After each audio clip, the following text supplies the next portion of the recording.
The Keepers of Nerddom. I am Chris. This is Cody. Kinda. Yes, strike that, reverse it.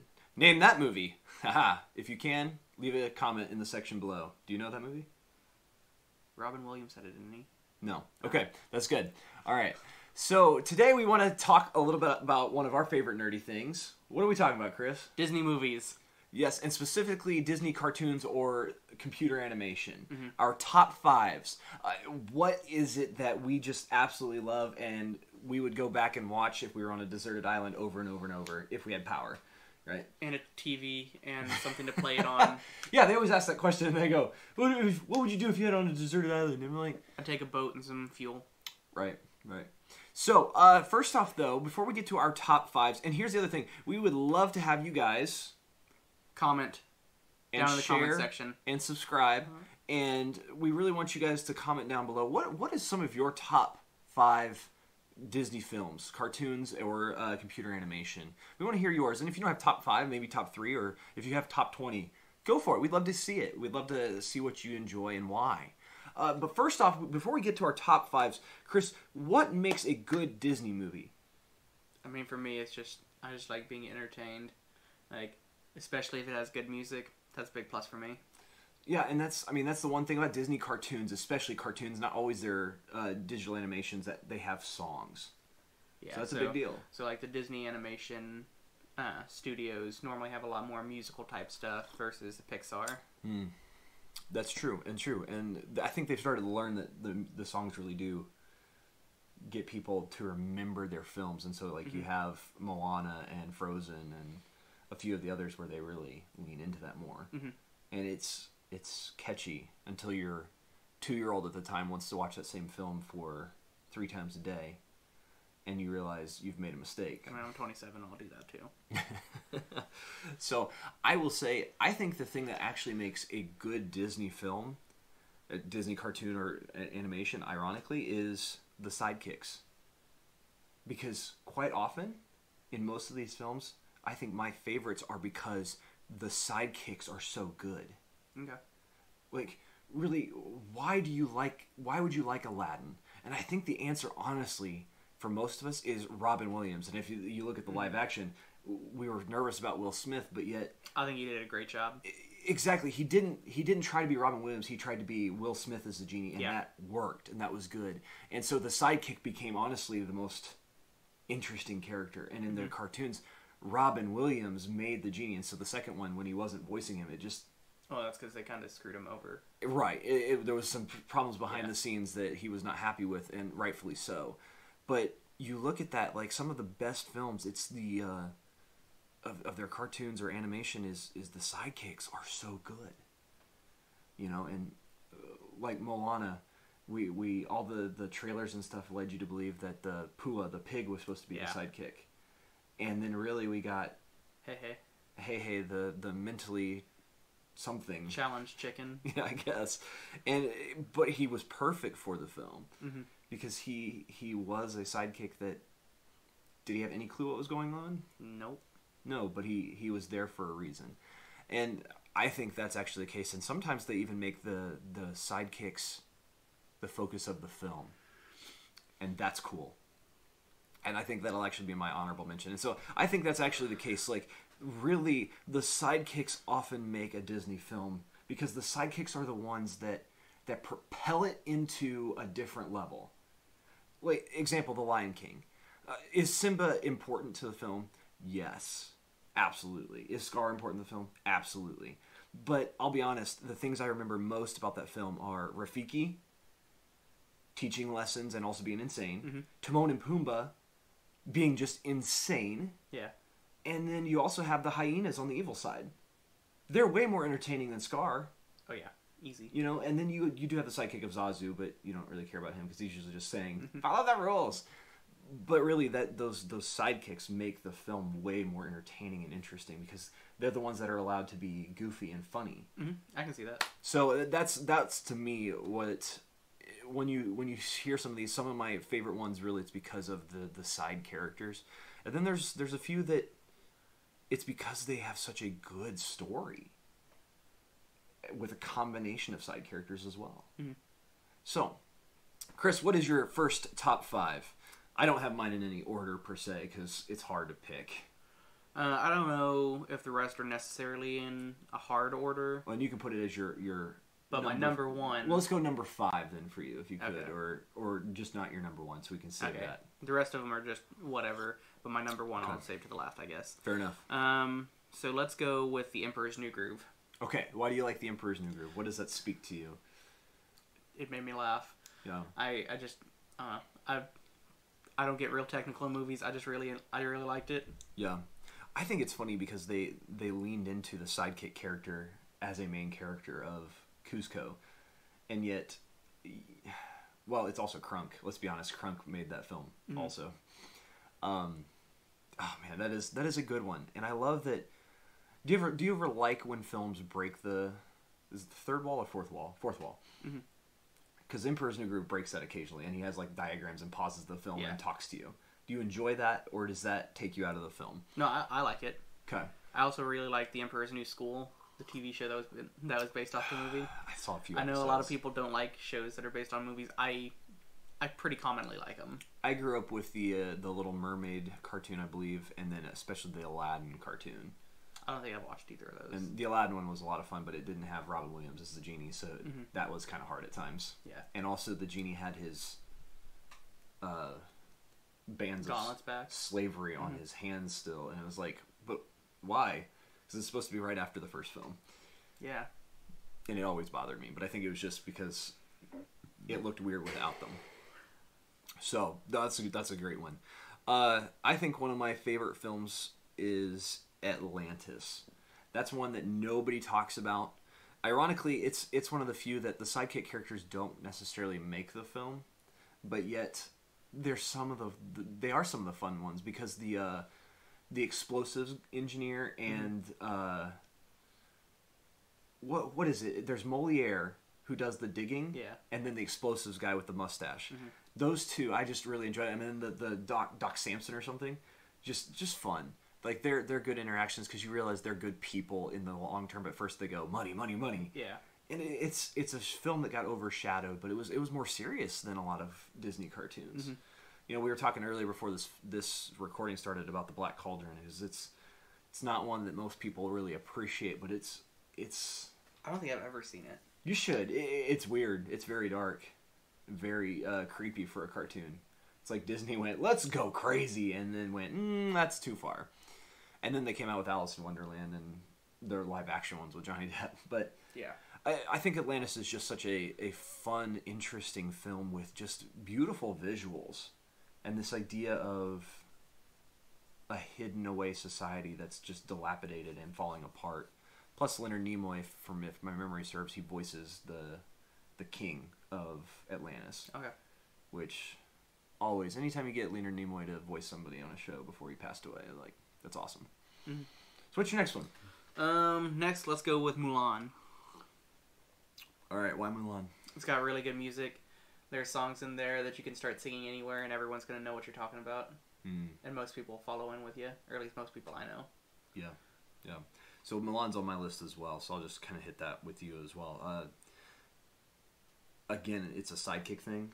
I really enjoy when Eddie Murphy does certain things. And he's perfect for Mushu. He is so good. For clarification, I'm only talking about the animated version. I was not a fan of the live action one. Well, here's the funny thing. You're spot on, but I also ironically think that I'm grateful for the live action for one reason. It made me appreciate the cartoon more. I appreciated playing in the first place. I did. I didn't need the live action one. And that's very fair. It to me, it was just my daughter had watched the live action and really enjoys it. And I'm like, gross. No, I know. And I'm like, no, we need to watch the real one. And so I've gotten to watch it again several times because at first she's like, no, I like the live action better. And then I've caught her several times out here just watching the cartoon. I'm like, yes, good. Because you have the live action with no singing, no Mushu. I mean, he's kind of there-ish, maybe, or it's the Great Stone Dragon in the film for half a second. Mushi's not in it. Well, I'm saying they could probably argue that Stone Dragon is... That was definitely the Great Stone Dragon. Right, and it's like, it's either Great Stone Dragon or it's their nod to Mushu, but regardless, it's terrible. And the other thing is in the cartoon, it's not about superpowers. It's about her just out thinking. Yeah. I think the only time that it didn't make sense is when she's carrying the pails of water up the hill, like she's this super Yeah, they never strong explain person. why she can just do that all of a sudden. Yeah, yeah. But it's like it was in a music montage, so it didn't matter. Yeah. But that movie is so good, and I think Mushu and Kriki really make it. Again, George Takei voices the elder ancestor. Mm-hmm. The oh my, and that's just a lot of fun. I didn't realize that as a kid because it didn't mean anything back then. But that film is so good. It's and also like there's a better love story in the cartoon than the live action. Mm-hmm. It is, and it's just fascinating that she is. And the other thing is, even with the good sidekicks, she is an interesting character in the film too. Yeah. Because especially in the cartoon, she's struggling with trying to, well, for one, hide herself, but also discover who she is. Yeah. And who she wants to be. Whereas the live action is just, I am superpower. Mm-hmm. Okay. And that's good. That's good storytelling. So it has a good combination of good storytelling and sidekicks that just, I mean, Eddie Murphy mouth and awesome music. Movie. Amen. The music is so good. And also, but it's a dark film too. Because the things that, what's the bad guy's name? Honshu? I'm drawing a blank right now. I'm really drawing a blank. So help us out in the comments. But he's so good at being very dark. I love the scene when he, they wipe out several people and then they send like two guys to deliver the message to the Emperor. And then he goes, how many people does it take to deliver a message? And his archer guy draws his bow back and goes, 1. And it just cuts away. You're like, oh my goodness! Like, they just did that! And then they discover the village that's burned down and everybody's dead. And then Mulan kills an entire army with an avalanche. Yeah, and correct me if I'm wrong, but I believe Mulan's the only Disney princess with a kill count. Yeah, she is. I'd have to think about it for sure, but probably. I mean, I don't know. Tangle might be up there because she uses a skillet a lot. Yeah. She runs around with a frying pan, but I don't think she ever clearly kills anyone. And if she does, it's not nearly as many as Mulan Plus, does. she can bring them back with her hair until the end. That's true. But anyway, sorry.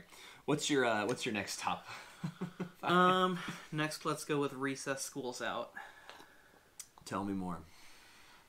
It was another movie that I just liked because this one didn't have a lot of music in it. I was a big fan of the TV show. Yeah. Watched it like every day, and they came out with a movie, and I just watched it over and over. Did that come out in theaters, again. Or was it a Disney, like, channel only kind of thing? I could be wrong, but I don't think it came out in theaters. I think it was directed DVD. Okay. Yeah, that kind of thing. And I get you on the Recess. I think I've watched School's Out. It was good. Like, I love the scene where they're all like, my favorite scene is when they're all like preparing and they're like loading up like ketchup and mustard bottles like grenades, and they're getting ready to like take on this corporation, but with all this like school ground stuff. That's right. They're like the radio satellites and stuff, and they're doing tests in the school while it's summer. Yeah. Oh my goodness, yes, that movie. No, that's a good one. I think one of my next ones is Aladdin. Really, it is because of... I always enjoyed the film, but it's the sidekicks. Mm-hmm. It's Abu. It's the carpet. Raja, but Genie... Definitely. And then on the evil side, like, when they have an evil sidekick and it's awesome, you know you've got a winner. Because Iago is fantastic. Yeah. Iago is so much more interesting than Jafar. And this is one that I love the animation and the live action. Yeah. Neither of them quite made my top 5 list, but yeah, I really enjoy both of them. That's fair. I was really nervous about the live action, and because it was replacing Robin Williams. You just don't, because it's a bad idea. And then Will Smith took it and made it his own. Yeah. And that's how you have to do it. I will say the only thing in the live action that was confuzzling was there's a moment where the camera speed, when they're running away from the guards for the beginning of the film, I do remember that. Camera speed gets wonky. Yeah. And I don't know why. And like the rest of the film, yeah, just like slightly fast forwards. Yeah, and it's just it just looks weird, and you go it's like uncanny valley, like something's off. Mm-hmm. But great. I mean, Aladdin is just such a good film because you have carpet. He can't talk. But yet he's an interesting character. Mm-hmm. Same with Abu. That there's a heart there. I love whenever he's like trying to be greedy and then he sees these little kids that are hungry and starving and then still ends up giving him food. And it you know, Aladdin is playing off of these things, but he himself isn't really that interesting of a character in some ways. Yeah.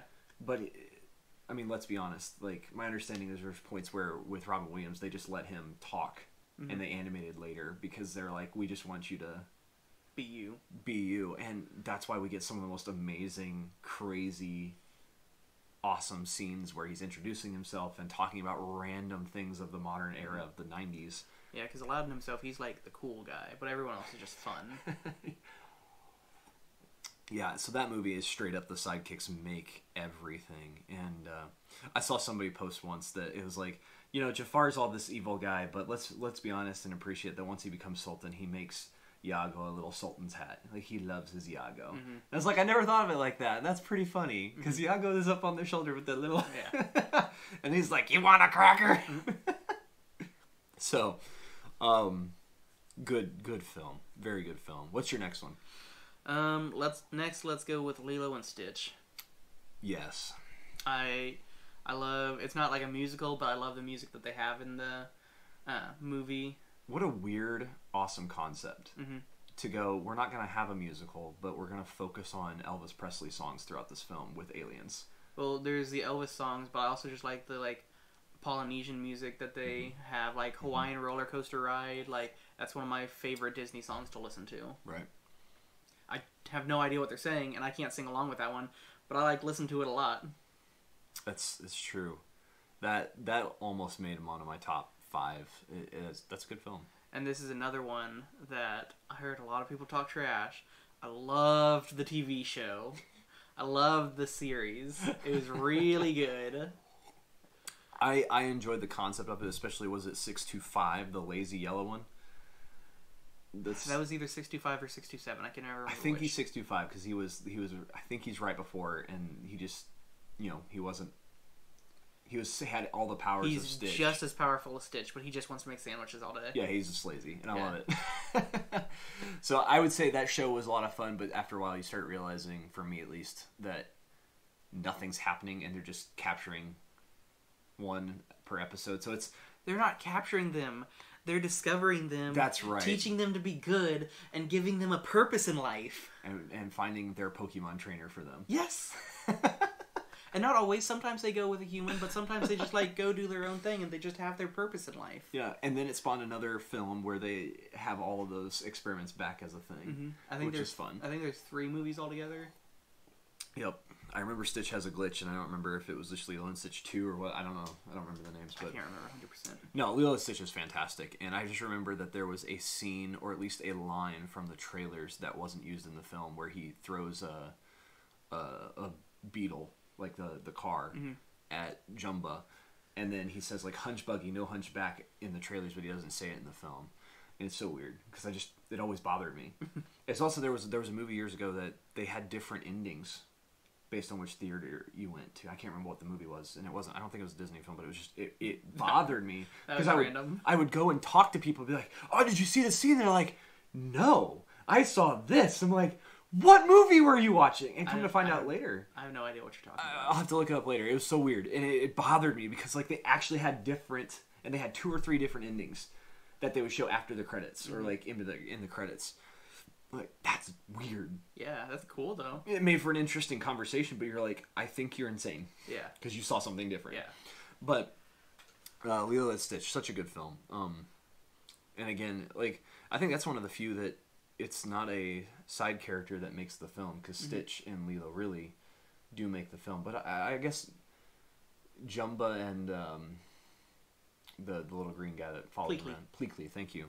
They're part of it, but that's one of the few films that it's really the main characters are the most interesting, and it's so good. Although Nani's pretty awesome. Yeah, I like Nani a lot. She was on her way to be a national surfing champion, and then she took care of her daughter instead. Yeah, her daughter. She does her sister. Sorry, her sister instead, and she does everything for Lilo. Yeah, and I love when her boyfriend's like, she thinks my hair's fancy. Not her boyfriend. Just a friend who wants to be her boyfriend. That's right. Later becomes her boyfriend. And then Lilo's like, she likes your butt and fancy hair. and he doesn't acknowledge the butt. She thinks my hair is fancy. It's like he already knew the butt was nice. Yeah. It's a good film, and it's like, but really the main characters really do make that film, but the sidekicks do help. Another one for me is The Incredibles. I love that one. Not the second one. The second one is good, but when you realize and you look at it, it is a lot of copy paste, and I don't like that. So this is the first Pixar on the list. It is. It is. Maybe the only Pixar. I have one other one. Incredibles to me though, it hits an interesting thing of you've got a really interesting main cast, because the cast is bigger than most Disney films of a family of 5. And really, you know, there's 4 superheroes at the time in the film, but you start to see Jack have powers. And so he's not a main character. He's kind of a side character in the film, at least the first one. And then, honestly, they realized they had absolute gold with Jack in the second film, and then, like, short films in between. Yeah. And just made him insane. Jack Attack. Jack Attack. So good. And so he became a focal point of the second film in many ways. And that was interesting. So a side character becomes the focus. But they had 4 main characters, but then they also have, I mean, one of my favorite characters in the film of Samuel L. Jackson's character, Frozone. Yeah. I love it. And then when I realized, too, that his wife's name is Honey, not... Yeah, he's not just calling her Honey. Her name is Honey. Yeah, love that. I love that. And he's such a great character. But it's an interesting film because the attention to detail of, you know, the superheroes are sued because the time the film is out, it's like the Good Samaritan laws and other laws that they have. They hadn't been passed yet. They hadn't been passed yet. And so they could be sued for saving someone from jumping off a building. Yeah. And, like, trying to hurt themselves. And it's like, man, that's just so sad. But it's such a good film. And then I love the fact that the villain, who wants to be his sidekick, becomes the main villain because he felt betrayed by him when Mr. Incredible was just trying to save him from getting hurt. But as a little kid, he sees it in a different perspective. And then if you look deep enough into it, you can talk about government conspiracies, because, I mean, some people got their powers from somewhere, and there's no super villains. Yep. I love that because it really does point to the government gave them powers. Yeah. Because the government's the one that helps them and relocates them also. You really get the sense that it is government backed and funded, at least before everything goes down. So that film to me is just fantastic. And the side characters do make it pretty interesting and awesome. But really the main characters in that are very good because you have Mr. Incredible feeling like he's a joke. You have Mrs. Incredible. She's Elastigirl, thank you. She's wanting to just be a mom.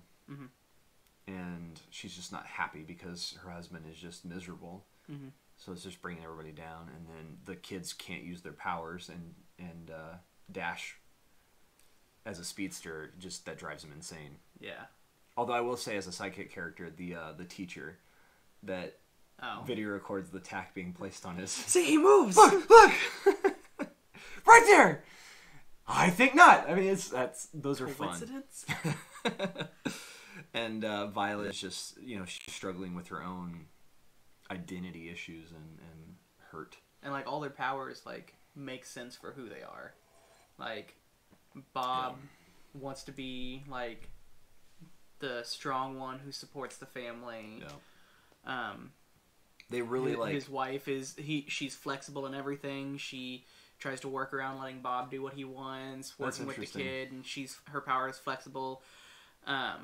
Dash has extreme ADD, and he's a speedster. And Violet is all shy, and her powers are turning invisible and putting up physical walls, not just emotional walls. I never thought of it like that, And then Jack is a child learning who he is.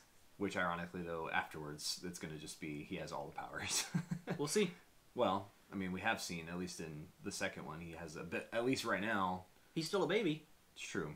That's true. There's nothing telling us one way or the other if Dash or Violet had their powers set at some point. I don't know.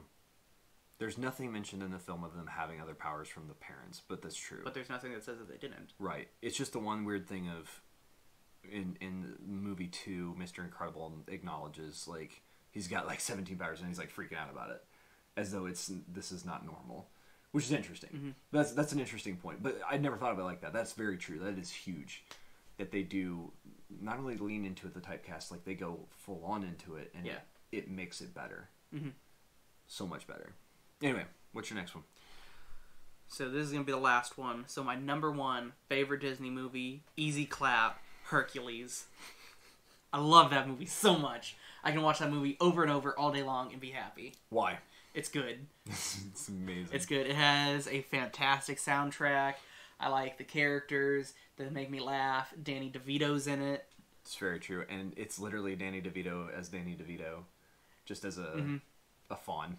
And now there's talk about a live action version. And everyone's talking about who's going to be. And I don't care who anyone is, as long as Danny DeVito is still his character. Well, it's when they did the live action Lion King and they still brought back James Earl Jones. She was like, nah, we ain't replacing that. Yeah. And but we need Danny DeVito. We need you, Danny. Because, I mean, let's be honest, he is the same height as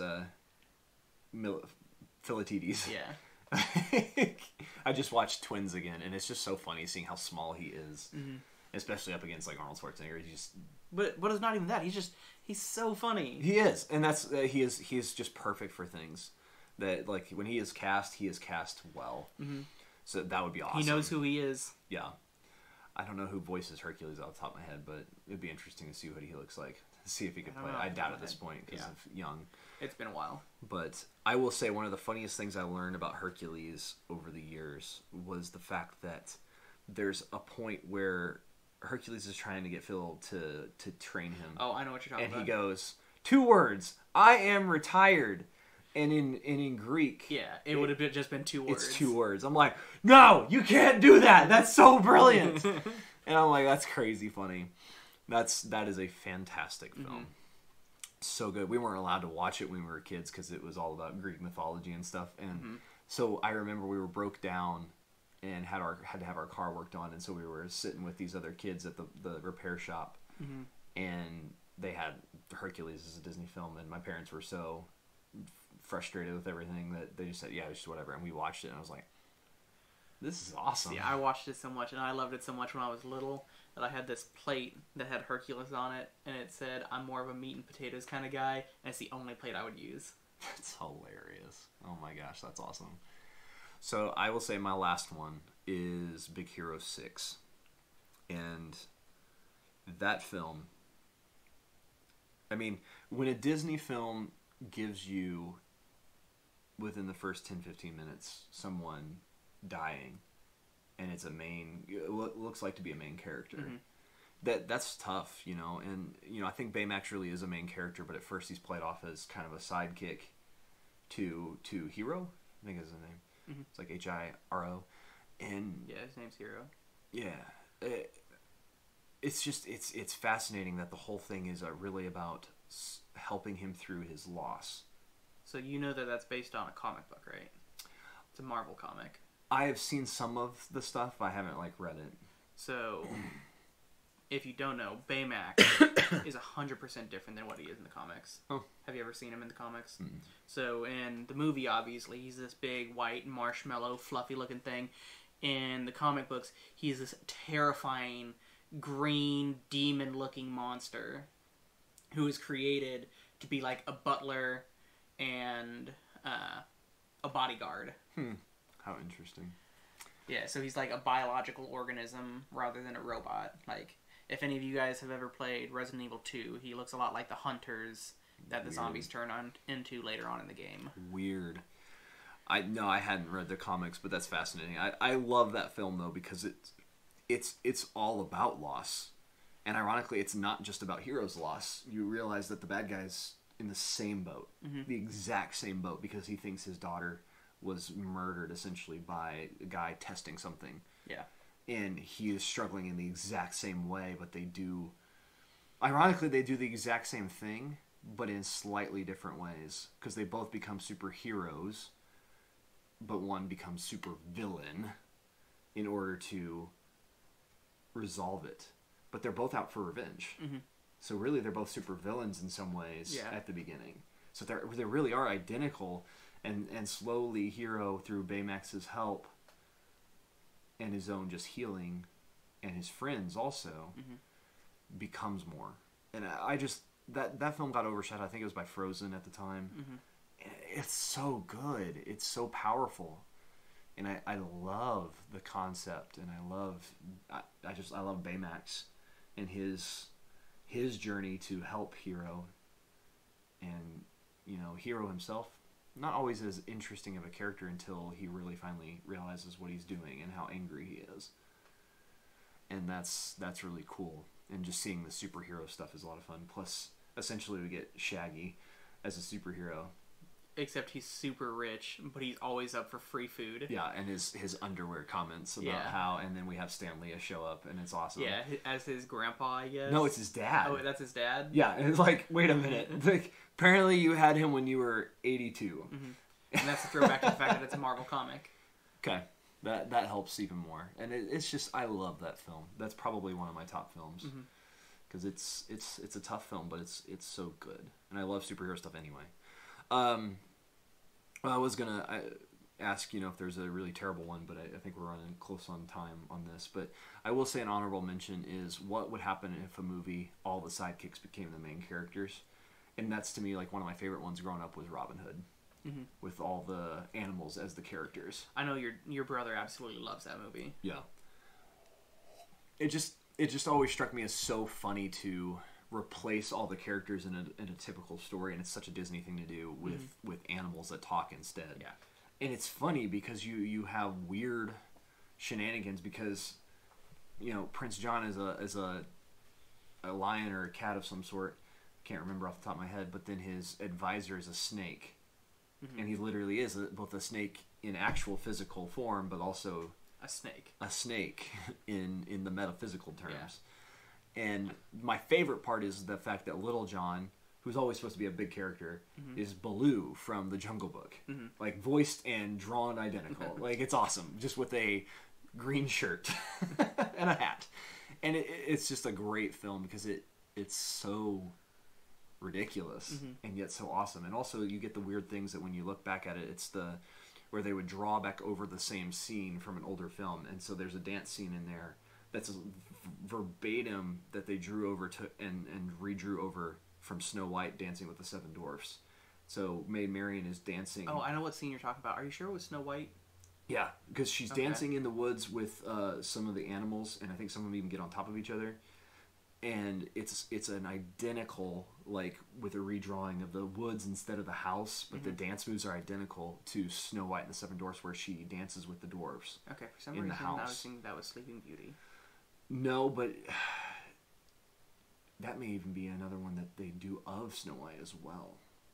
I'd have to go back and look, but they've done it several times. In, like, Jungle Book has it where he's walking on a log, and it's the same thing as Christopher Robin.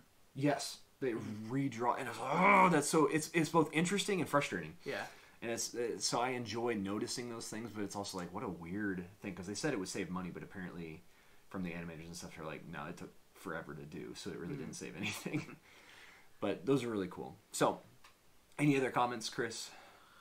No, I like watching movies, so we'll probably have to do more of these. Maybe sometime we'll do one that's more Pixar specific. Yeah.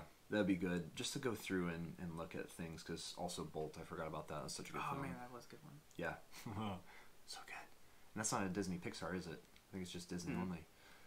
Which is weird. But it's so good. But why is that one good? Let's be honest.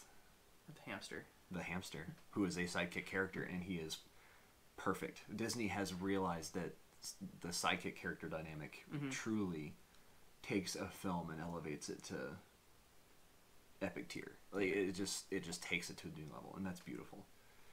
So please, in your comments, we want to hear what you thought about our lists, and also what are your top 5 or 3 or 10 Disney films, because we know there's a lot of them. There's so many. I was looking through a list, and we only got so far before Cody was like, we need to start recording now. Yeah, because it's you can get just sucked in, because there are so many ones that you can laugh at certain parts and you go, this is so good, and then you realize, no, this movie's a little better.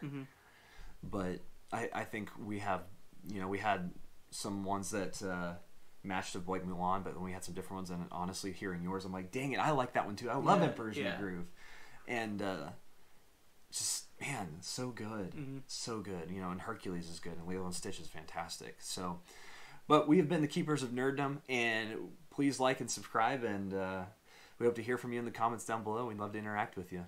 See ya. Bye.